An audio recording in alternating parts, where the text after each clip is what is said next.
Partner बताते हैं। वो पार्टनर नहीं है, सर छलावा सही कर है, रहे हैं। सही है आपके सर। तो सर भारत टैक्सी हमको बोल रही है सारथी आप मालिक हो, तो सर हमको मालिक का हक कैसे मिलेगा? मैं बताता हूँ।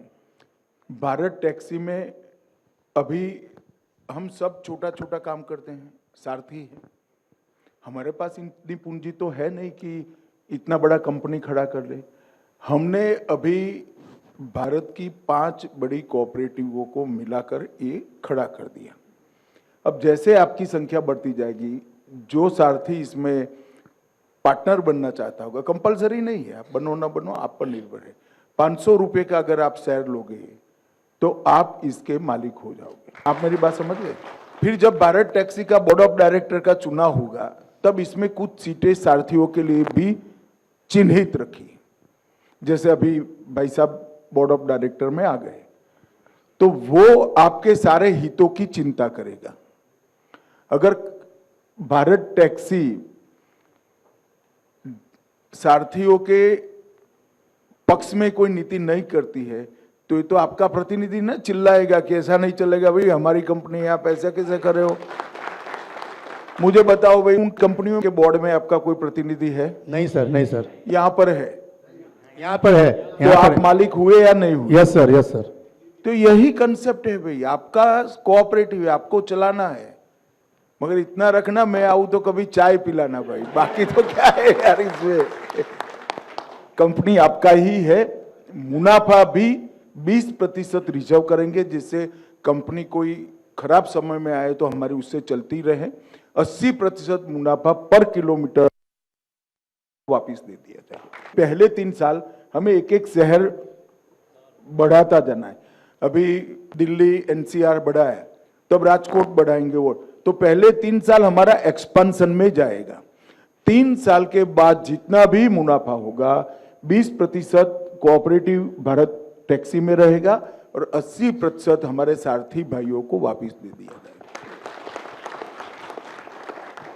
धर्मेंद्र कुमार वर्मा जी, उनसे अनुरोध करूंगा कि वो अपनी बात आपके समक्ष रखें। आदरणीय मंत्री महोदय जी नमस्कार। मेरा नाम धर्मेंद्र वर्मा है और मैं उत्तर प्रदेश के औरैया ज़िले का रहने वाला हूँ और यहाँ पर दिल्ली में रोहिणी सेक्टर 20 में रहता हूँ। और ये जो एबेस्ट कंपनियाँ हैं, इसमें लगभग मैं 10 साल से गाड़ी चला रहा हूँ। मोटे कमीशन को लेकर के हम 12, 15, 16 घंटे गाड़ी चलाते हैं, लेकिन अपने परिवार का जो है पालन पोषण अच्छे से नहीं कर पाते। तो भारत टैक्सी जो दावा करती है कि ड्राइवर को पूरा पैसा मिलेगा, कोई कमीशन नहीं कटेगा, तो ऐसे में भारत टैक्सी ये कब तक रन कर पाएगी? कब तक मतलब हम ड्राइवरों को कहाँ से देगी ये सब जो सुविधाएं दे रही है? देखिए ऐसा है, एक तो बैठ जाइए आप। जी सर। पहले एक बात समझिए, भारत टैक्सी का उद्देश्य कोई कंपनी की तरह बड़ा मुनाफा कमाना नहीं। भारत टैक्सी का उद्देश्य है हमारे सारथी भाइयों को मजबूत करना। अब आपने जो सवाल उठाया कि भारत टैक्सी कहां से चलेगी, चलेगी तो इसी तरह से, परंतु वो इतना होगा जिसका जितना दाल में नमक होता है। ये कंपनियों ने नमक की दाल कर दी है। आप मेरी बात समझ रहे हैं? अच्छा, इसका हिसाब किताब तो आपके पास में है नहीं। इसका हिसाब किताब आपके पास में रहने वाला है, आपके लोग चलाने वाले हैं। आप मेरी बात समझ रहे हैं? जो प्रोफेशनल लोग होंगे उनकी तो तनख्वाह होगी, शेयर नहीं होगा। वो आपकी ओर से पूरा मैनेजमेंट देखेंगे। शेयर आपके पास है, मालिक आप हो, पॉलिसी आप बनाना है। तो जब आप पॉलिसी बनाओगे तो आपके पक्ष में बनाओगे या विरोध में बनाओगे, बताओ। मगर सोने के अंडे देने वाली मुर्गी की कहानी सुनी है सबने? जी सर। एक व्यक्ति का, उसके घर पर एक मुर्गी ने एक दिन सोने का अंडा दे दिया, दूसरे दिन भी दिया, तीसरे बड़ा खुश हो गया कि मुर्गी भाई सोने का अंडा दे रही है, बड़ी अच्छी बात है, मैं तो धनी हो गया। फिर एक दिन रात को उसको विचार आया कि ये रोज एक अंडा दे रहे, कितने अंडे अंदर पड़े होंगे, लाओ एक गर्दन काट लेते, सारे अंडे एक ही दिन निकाल देते हैं। तो दूसरे दिन उसने वो करा, एक भी अंडा निकला नहीं। तो हमारी खुद की कंपनी को समझकर कोऑपरेट करना, सहकार करना, ये हमारा सिद्धांत होना चाहिए। और इतना मान कर चलो कि जैसे गाय का दूध का हम दोहन करते हैं, शोषण नहीं करते उसका। मेरी बात समझ में आ रहा है ना? भारत टैक्सी दूध का दोहन करेगी, आपका शोषण नहीं करेगी, इतना निश्चित मान कर चलो। धन्यवाद सर। नरेश कुमार उपाध्याय जी से मैं निवेदन करूंगा, अब वो अपनी बात रखेंगे आपके समक्ष। मान्यवर नमस्कार, मेरा नाम नरेश कुमार उपाध्याय है और मैं मेरठ उत्तर प्रदेश का रहने वाला हूं और पिछले 12 साल से मैं टैक्सी चला रहा हूं। मान्यवर, सबसे पहले तो मैं धन्यवाद देना चाहूँगा हमारी भारत सरकार और सहकारिता को, जो हमारे लिए भारत टैक्सी लेकर आई है, जिससे हमारी दिशा और दशा दोनों बदलने वाली है। मान्यवर, मेरी दशा तो अभी से बदलना शुरू हो गई है, क्योंकि अगर बात करें हम पिछले जनवरी की, तो मैंने 20,000 प्लस का जो कमाई भारत टैक्सी में किया है सर। और उससे भी ज़्यादा खुशी तब हुई जब मुझे पता चला कि हमें नई गाड़ियों के लिए इसमें लोन भी दिया जाएगा, और उससे भी ज़्यादा खुशी तब हो गई जब हमें पता चला कि हमारा इंश्योरेंस भी किया जाएगा। तो बस ये सारी चीज़ें किस प्रकार हमें उपलब्ध कराई जाएंगी। देखिए भाई, योजना कैसे बनाई है कि एक बड़ा कोऑपरेटिव मूवमेंट है, इसमें कोऑपरेटिव बैंकें भी है, तो आपको लोन देने में बड़ी दिक्कत आती है या नहीं आती है? वो बैंक ही मॉर्गेज करती है ना। यहाँ भारत टैक्सी आपकी टैक्सी को मॉर्गेज कर लेगी और भारत टैक्सी आपको कोऑपरेटिव बैंक के माध्यम से लोन दिला देगी।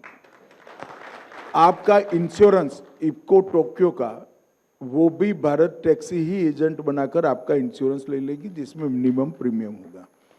इस प्रकार के कई प्रावधान हम इसके साथ जोड़ने वाले हैं।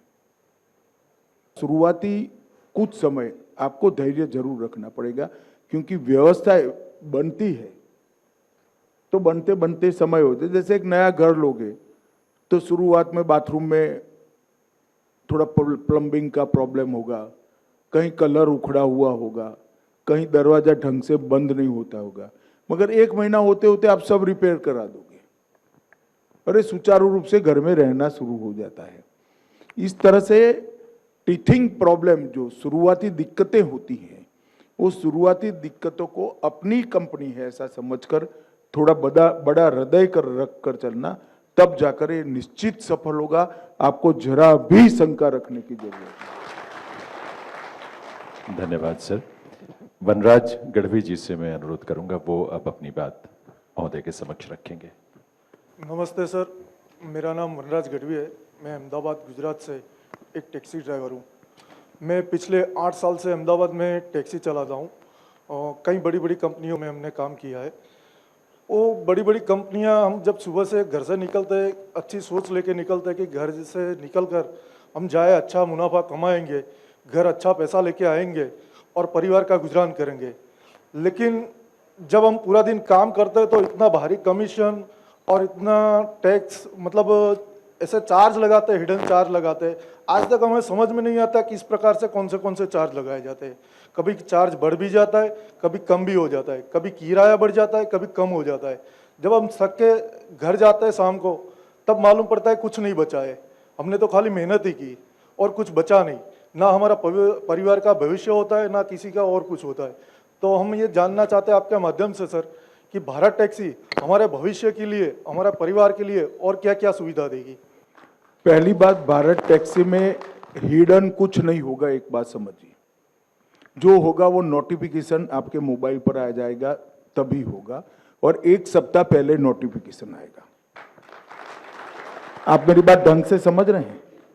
जो करेंगे 1 सप्ताह पहले नोटिफिकेशन भेजकर करेंगे। आपकी मिनिमम वायबिलिटी पर किलोमीटर क्या होगी, वो बेसलाइन बनाकर जो होगा उसके ऊपर होगा।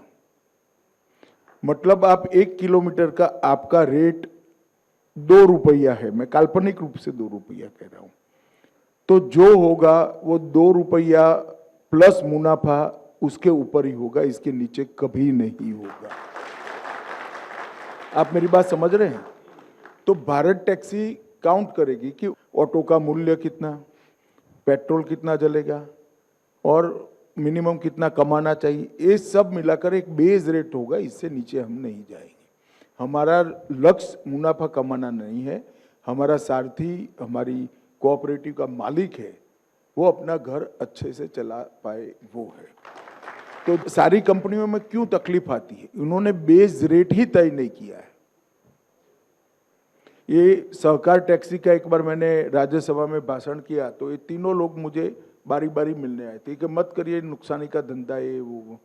फिर मैंने वैसे ही जानकारी के लिए पूछा कि भाई आपने आपके ड्राइवरों के लिए कोई मिनिमम बेस रेट बनाया है कि नहीं? नहीं, बेस रेट नहीं है, वो तो उसको अच्छा लगेगा तो आएगा, नहीं अच्छा लगेगा तो मेरे को वो नुकसान करेगा तो it is up to him, मतलब वो उसको देखना है। हम ऐसा नहीं करेंगे। जो बिजनेस करेंगे आपका मिनिमम